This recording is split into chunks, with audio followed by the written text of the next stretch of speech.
Salam alaikum, je ne parle pas votre langue, alors je suis désolé, je vais parler en français, mais nous sommes en France ici, et je n'ai pas encore appris le shimaoré, mais je vais faire un effort, voilà. Donc je suis ici à l'invitation de la grande dame, qui est Sofiata Soufou, qui est la suppléante de monsieur le député Boubacar, que je soutiens évidemment aussi, hein. Donc à l'invitation de Sofiata, je soutiens le député. Alors pour ce qui me concerne, j'ai rencontré Sofiata à l'occasion d'une mission que m'a confiée l'État, donc la préfecture, sur le domaine du commerce. Et Dieu sait que le commerce est un sujet majeur ici à Mayotte, sur le thème de la vie chère. Et avec le travail formidable de Sofiata, et puis aussi du député qui a participé à cette loi la loi d'égalité, enfin la loi une des dernières lois qui a été votée, égalité réelle, voilà, et qui est une loi qui apporte beaucoup de choses nouvelles. D'ailleurs, qui est encore peu connue. Par exemple, vous connaissez le problème de la vie chère ici à Mayotte, et notamment de déséquilibre entre les petites doukas et les grands distributeurs, que sont Solifram ou BDM. La loi impose maintenant aux grands distributeurs d'accorder des conditions de gros aux petits doukas. C'est une disposition qui n'est pas encore mise en place et qui doit être mise en place.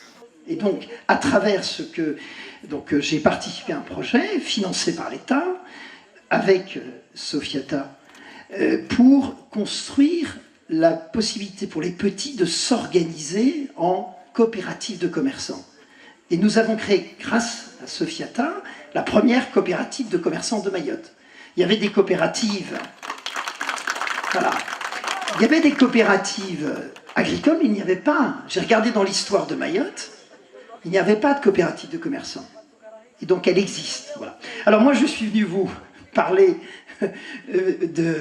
comment dirais-je, de ce contexte de campagne électorale, et je crois, et je me tourne vers monsieur le député, ou le futur député, et sa suppléante, en disant que je pense, moi qui ai soutenu Emmanuel Macron à Paris, donc j'ai fait partie de ceux qui l'ont appuyé sur le mouvement La République En Marche, qui donc indirectement soutient le député Boubacar, puisqu'il n'y a pas de candidat de La République En Marche. Donc ça veut dire que La République En Marche soutient le candidat Boubacar. Mais je crois que, je vais vous donner je ne connais pas bien votre île, mais j'en suis tombé déjà amoureux, puisque à travers tout ce que nous avons fait avec Sofiata, je trouve que l'enjeu de ces élections, parce que vous n'allez pas élire un représentant de Mayotte, vous allez élire dans cette circonscription un député qui deviendra un élu de la nation.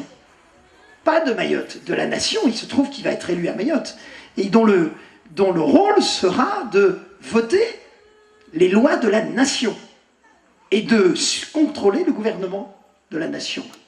Mais quand on est député de la nation, on doit voter les lois qui s'appliquent aussi à Mayotte, qui fait partie de la nation française. Et moi, je voudrais suggérer une approche à monsieur le député et sa suppléante, qui est de dire, l'enjeu, c'est pas que Mayotte soit assistée par la métropole. Je vais même aller plus loin, je pense que l'enjeu, c'est que la richesse de Mayotte assiste la métropole. C'est ça l'enjeu. Et je trouve, et c'est pour ça que c'est important que vous voyiez ça, dans le programme d'Emmanuel Macron, que je connais bien, enfin que je crois bien connaître, il y a des axes qui sont très intéressants, qui consistent non pas à apporter de l'aide aux départements, aux territoires d'outre-mer, mais de permettre aux territoires et départements d'outre-mer d'aider et d'être une chance pour la République française. Donc l'enjeu, et d'ailleurs il y a même une proposition d'Emmanuel Macron qui est très intéressante, qui est de faire en sorte que les territoires d'outre-mer, et Dieu sait que Mayotte en est un dans ce domaine, soient un terrain d'expérimentation pour des politiques qui s'appliqueront à la métropole. Je pense à plusieurs termes, notamment ce que nous faisons en ce moment avec Sofiata sur des coopératives de commerçants qui finalement réinventent le commerce de proximité. Il y a 2000 doukas à Mayotte à peu près. Il n'y a que 56 magasins de la grande distribution et ces 56 magasins pèsent 90% de part de marché, là où les 2000 pèsent 10%. L'enjeu, c'est de faire que lorsque ces petits vont s'organiser, ce soit eux qui pèsent 90%, tout en restant indépendants. Eh bien, vous voyez, ce modèle-là, c'est un exemple pour la métropole. Et j'en ai parlé à la ministre, qui n'est plus ministre, pour dire que ce qui se fait ici est exemplaire de ce qui peut se faire en métropole. Et ça, c'est important parce qu'on le dit rarement, ça.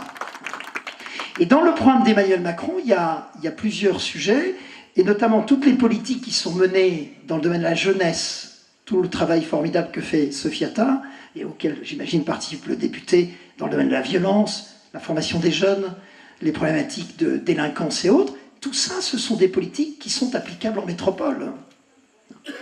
Il y a un autre sujet qui est très important. Emmanuel Macron a annoncé qu'il voulait créer la conférence internationale sur la biodiversité. Et il a annoncé que ce serait dans un département d'outre-mer. C'est à Mayotte qu'il faut faire ça.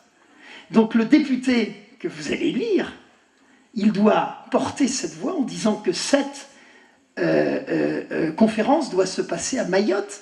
Quel meilleur endroit pour faire la conférence sur la biodiversité? Et il a également annoncé la création de l'Agence française de la biodiversité. Il faut qu'elle soit créée ici à Mayotte, qui soit un élément de développement et qui soit le cœur de Mayotte, parce que c'est bien à Mayotte qu'on peut faire ce genre de choses. Je ne vais pas aller plus loin, mais si on regarde le programme d'Emmanuel Macron, il y a plein de dispositions qui sont à la fois globales, mais qui méritent d'être précisées. Et c'est le rôle du futur député de Mayotte de porter à l'Assemblée nationale toutes ces propositions pour que le programme d'Emmanuel Macron soit enrichi de la contribution de Mayotte, mais pour la politique de la nation et pour tous les Outre-mer, à Mayotte, en Guadeloupe, à la Guyane ou autre. Voilà. Donc je pense qu'on parle trop des départements d'Outre-mer qui ont besoin d'aide, mais on ne dit jamais que les départements d'Outre-mer sont des territoires d'expérimentation où on peut inventer de nouvelles approches, de nouvelles politiques qui sont un exemple pour la métropole. Et c'est ça l'enjeu, à mon avis, de cette élection. Et le nouveau président a annoncé que c'est ce qu'il voulait faire. Donc, c'est pas tellement... Il faut appliquer les lois de la République ici, mais il faut aussi inventer de nouvelles stratégies ici qui vont rayonner en métropole, mais pas simplement en métropole. Je terminerai par l'Europe, puisque Emmanuel Macron a annoncé qu'il voulait changer certaines dispositions européennes pour mieux les appliquer au territoire d'outre-mer. Et bien là encore, l'outre-mer peut être un terrain d'expérimentation pour changer la loi de l'Europe. Pour moi, c'est ça les enjeux. Et la richesse de Mayotte que j'ai découvert ici, la richesse marine et même agricole, vous voyez par exemple, l'agriculture mahoraise connaît quelques difficultés. À aucun moment, il ne faut appliquer ici à Mayotte les principes de l'agriculture intensive. Mais il faut inventer à Mayotte des nouvelles approches d'agriculture justement durables et responsables, et qui dans ce terrain qui est d'une richesse formidable, parce que tout peut pousser à Mayotte, et qui sont applicables pas simplement en métropole, mais partout dans le monde. Voilà. C'est ça ce qui fait la valeur, à mon avis, de l'outre-mer. L'outre-mer, c'est pas une pièce rapportée, c'est une valeur qui doit enrichir toute la métropole. Voilà ce que je voulais vous dire. Donc je souhaite évidemment bonne chance à le merveilleux tandem Ibrahim Aboubacar, Sophia Tassoufou, mais pour que cette fois-ci, le député de la nation qui sera élu ici vienne faire battre le cœur de Mayotte pour construire la République française. Voilà. Merci. Non, la messe à nous.